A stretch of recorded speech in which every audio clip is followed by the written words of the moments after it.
Like, that works. I've been thinking a lot about skill development and getting good at stuff. And I'm the type of person where I look at something I want to do and I'm like, I'm not gonna learn it until I'm learning it right. You know, I don't know how to put that in a better way. You know how they say like bad habits, no one says that. Bad habits are hard to break. So I don't want to develop bad habits, but what that has in turn become is I never start anything. Because I'm like, I don't want to learn the wrong way to do it, so I'm going to wait until the right way magically comes to my door and says, can I please teach you this thing, whatever it may be. And I found the best way to do it is to just think, well, logically, what would probably be the least destructive way to learn a skill. So for example, I'm trying to learn French, right?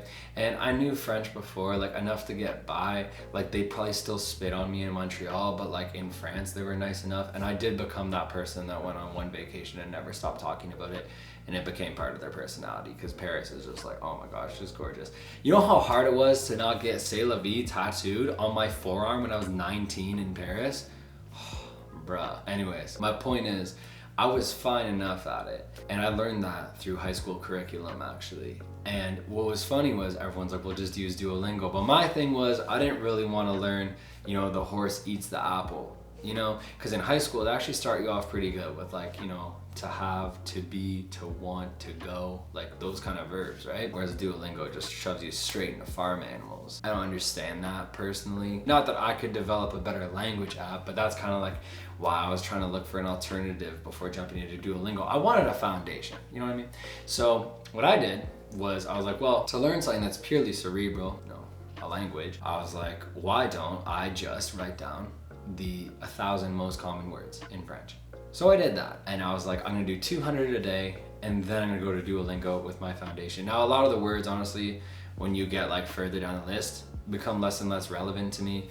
Like, I don't think I need to know how to say ship or interrogate. I don't plan on joining the French Navy, but you know, it's the other 900 and change were pretty great. So that's what I did. And I'm gonna like highlight like, you know, like the verbs that are applicable to me. You choose how you want to learn it, and you start it off simple and you take little baby steps at your own pace pretty much. And then I'm gonna go into Duolingo and it's gonna make more sense to me rather than starting something and it being like, this means that, okay? All good? And me being like, kind of, like not really, I don't fully know what I'm doing. Why does this too look like I'm wearing like a sailor hat? But damage is done. My advice is, if you want to learn something, I would just think of the simplest way to do it, and then the most basic way to do it, and then carry that forward. If you want to learn to draw, go on YouTube and type in basics of drawing or something like that. I don't know, man. Like I'm a musician. Like that's my main thing. So I just know how to learn instruments because for me,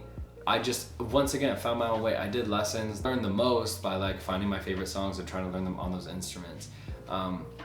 But then again, actually vocal lessons were really helpful because you can really sing wrong. I don't think you can play the piano wrong because as long as it sounds good, not gonna like damage, but man, bruh, when I started singing, like yo, if there's a wrong way to sing, I was fluent in it. But anyways, that's not the point.